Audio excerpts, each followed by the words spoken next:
cible est sa distance à l'arme. Plus la portée est courte, plus le tir est facile et plus grandes sont les chances d'atteindre la cible.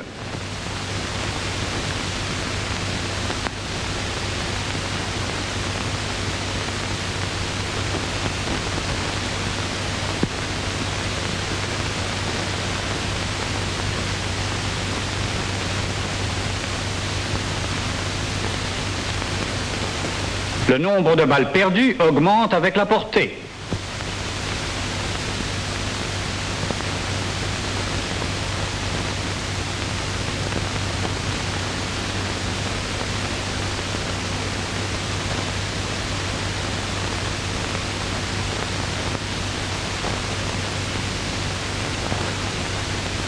Au-delà d'une certaine portée, par suite de la difficulté d'atteindre la cible, le tir devient inefficace.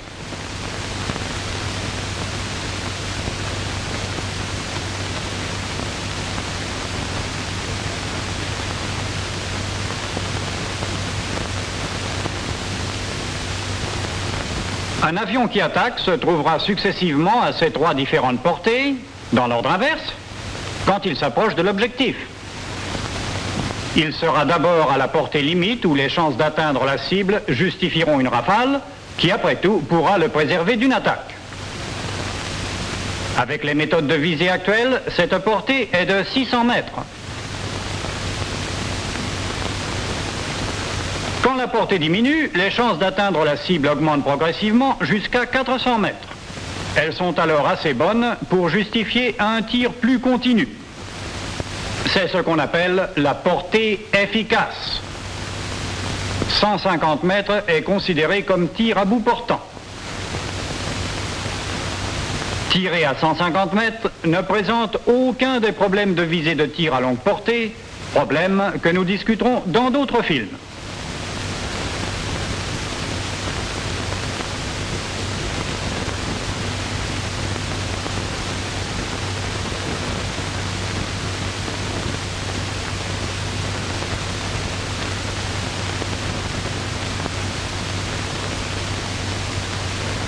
L'estimation à très courte portée repose presque entièrement sur le déplacement angulaire des yeux.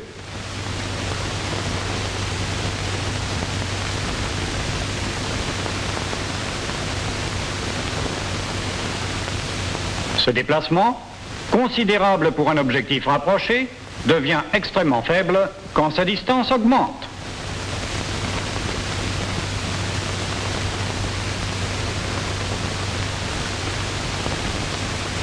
Il est impossible d'estimer à l'œil nu la distance d'un objectif à longue portée.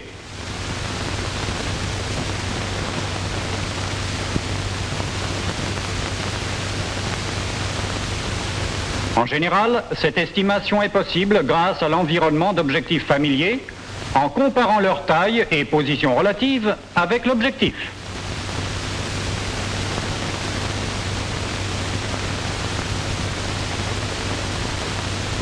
Mais ceci ne peut s'appliquer à un objectif qui se détache sur le ciel. Il faut avoir recours à d'autres procédés. Un mitrailleur d'avion sait que si cet angle est donné, la portée sera directement fonction de l'envergure de l'objectif. Par conséquent, pour estimer la portée, il lui suffira de mesurer cet angle et de connaître l'envergure de son objectif. Considérons l'angle d'abord.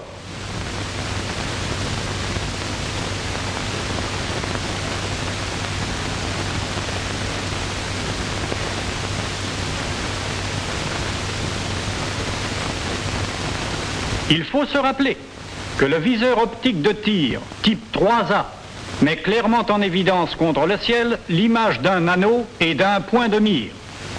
L'anneau peut être considéré comme matérialisant un cône de vision à l'infini, ayant son sommet à l'œil, et le point de mire comme matérialisant l'axe même de ce cône.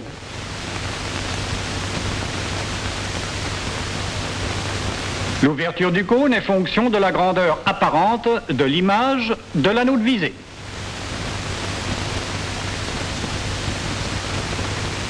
Il faut bien dire apparente, puisque le système est conçu de manière que, quelle que soit la distance du miroir à l'œil, le diamètre de cet anneau ne change pas.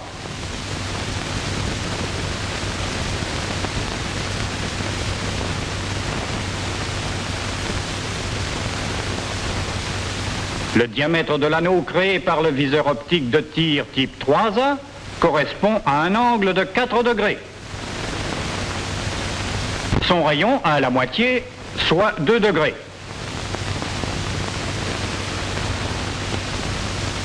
Regardons ce viseur dirigé sur un avion de 20 mètres d'envergure.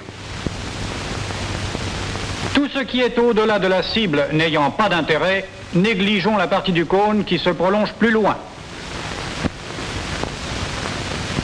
On peut alors reconstituer un triangle rectangle ayant un côté connu, l'envergure d'aile de 20 mètres, et un angle de 2 degrés déterminé par le viseur. Par le calcul, on trouverait que la portée en question est de 600 mètres.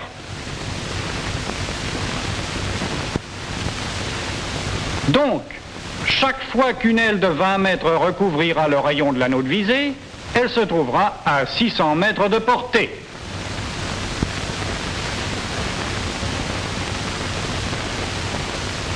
Il sera bon de se rappeler également que chaque fois qu'une aile d'avion recouvre le rayon de l'anneau, son envergure en mètres, multipliée par 30, donne sa portée en mètres. L'envergure apparente de l'objectif ne dépend pas de l'angle sous lequel il est vu.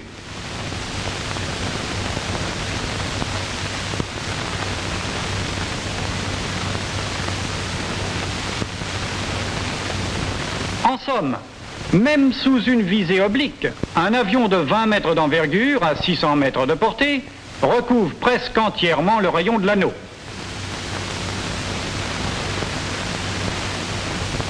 Si l'envergure de l'avion visé est inférieure à 20 mètres, elle ne recouvrira plus à 600 mètres de portée qu'une partie de ce rayon. Une aile de 10 mètres n'en recouvre que la moitié. Par contre, une aile de 13 mètres, les 2 tiers. Il est donc évident qu'un mitrailleur devra connaître l'envergure approximative des types d'avions ennemis. Pour cela, il suffit de les répartir en 8 catégories principales. La première comprendra les monomoteurs de chasse de 10 mètres d'envergure. La seconde, les avions de 13 mètres d'envergure. La troisième, ceux de 17 mètres. La quatrième, les avions moyens de 20 mètres d'envergure. La cinquième, les avions de 23 mètres, et ainsi de suite, jusqu'à la huitième, constituée par les bombardiers lourds de 33 mètres d'envergure. Chaque catégorie peut être caractérisée par un appareil type ayant l'envergure moyenne du groupe. Il suffira alors de se rappeler la proportion de rayons correspondante à chacun d'eux.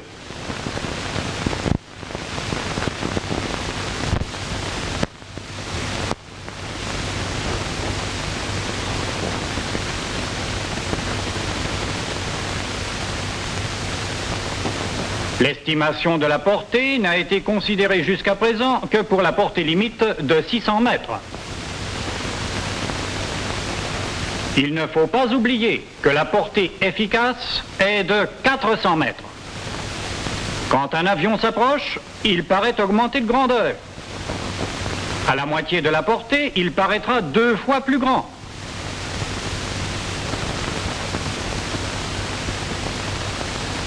Au quart de la portée, 4 fois plus grand. Le rayon apparent de l'anneau de visée étant constant, permettra donc d'évaluer la grandeur de l'objectif et par conséquent d'estimer la portée. Par exemple, un avion qui recouvrirait la moitié du rayon à 600 mètres recouvrira tout le rayon à 300 mètres. À quelle distance en recouvrira-t-il les 2 tiers ?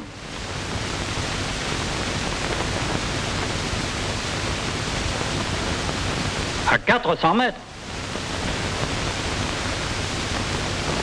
Voilà la grandeur relative d'un monomoteur de chasse de 10 mètres d'envergure quand il arrive à portée efficace.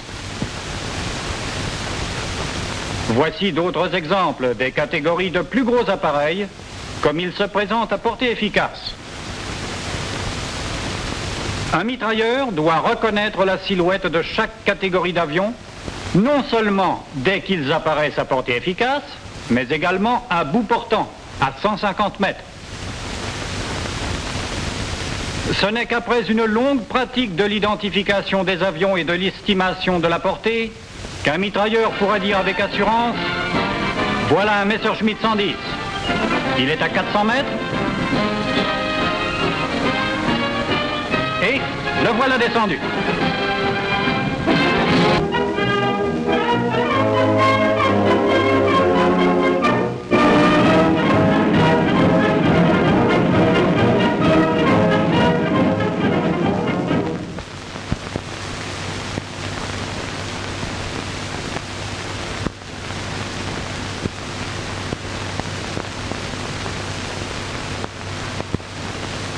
Pendant son parcours dans le canon d'une arme, la balle est soumise à l'énorme pression de la charge propulsive.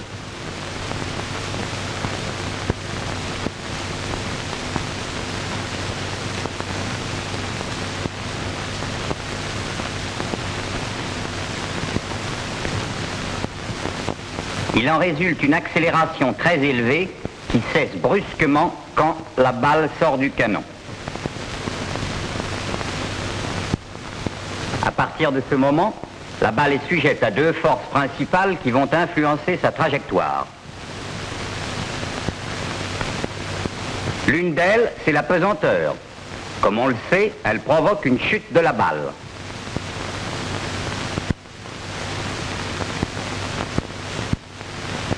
L'autre force importante agissant sur la balle est l'arrêt de l'air. Elle provient de la pression d'air qui s'accumule sur l'avant de la balle et du vide partiel qui se crée en arrière. La résistance de l'air produit un ralentissement progressif du projectile.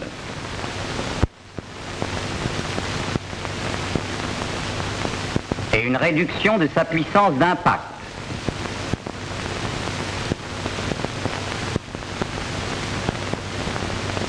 Mais il y a d'autres facteurs de visée plus importants qui déterminent la portée pratique du tir.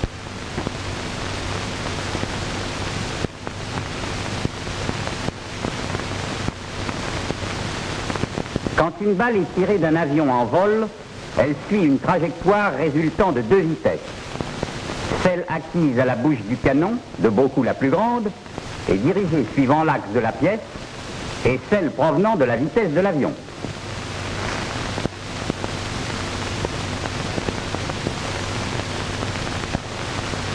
La balle a tendance à se diriger suivant l'axe du canon. Mais pour continuer sur cette trajectoire, il faudra que la balle conserve la vitesse acquise par le mouvement de l'avion. En réalité, tandis que l'arme continue de se mouvoir à la vitesse de propulsion de l'avion, la balle acquiert son propre mouvement dès qu'elle quitte le canon. Par conséquent, la résistance de l'air retardera de plus en plus la balle par rapport à l'axe de tir de la pièce. Pour le mitrailleur d'avion, les positions successives courbes.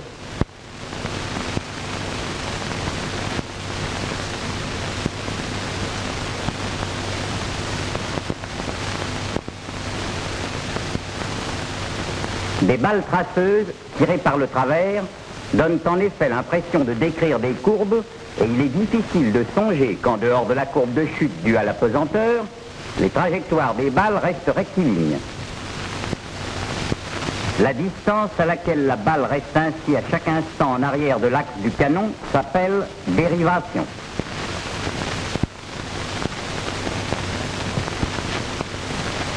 À la vitesse de 300 km/h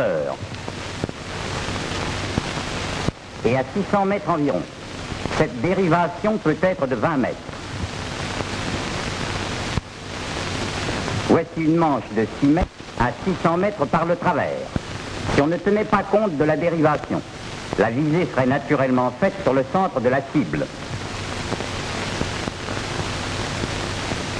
Dans ces conditions, le groupement d'impact se trouverait à quelques 20 mètres en arrière de la cible. À 600 mètres, 20 mètres d'écart équivalent à peu près à un rayon de l'anneau de visée. Dans ce cas, une correction d'un rayon compensera donc la dérivation de la balle. Bien entendu, cette correction est à faire dans la direction du vol. À vitesse moindre, la dérivation se trouvera naturellement réduite.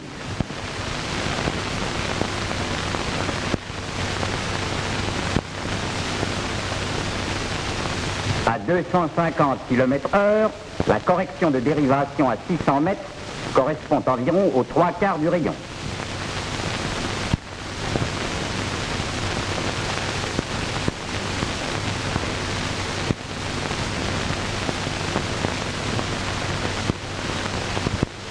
Lorsque la portée diminue, le temps requis pour que la balle atteigne son but diminue aussi. Dans l'espace de temps réduit pour couvrir 400 mètres, la correction n'atteindra que 10 mètres.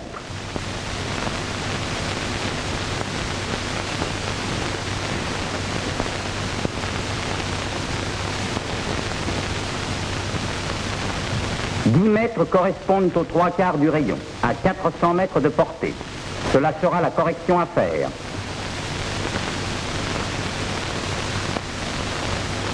La correction variera avec la portée et avec la vitesse de l'avion.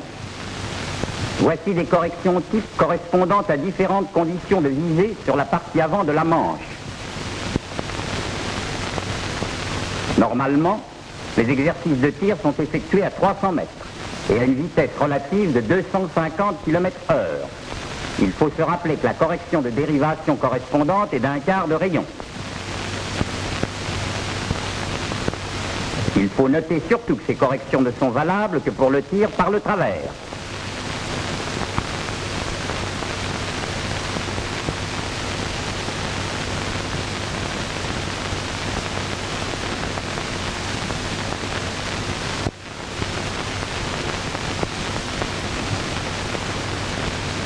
Lorsqu'une balle est tirée suivant la ligne de vol, la vitesse de l'avion s'ajoute à celle de la balle.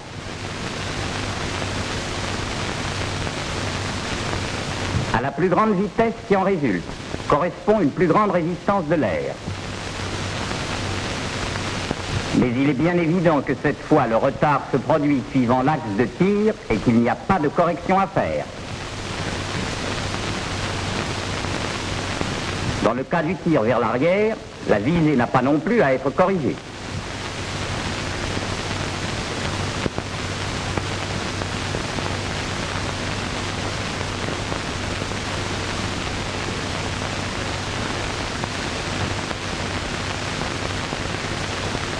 La correction maximum étant faite par le travers.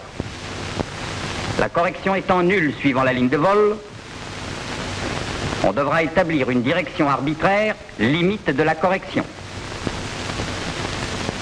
Comme règle, on admet que jusqu'à 45 degrés par le travers, la correction reste maximum et qu'au-delà de 45 degrés, elle peut être négligée.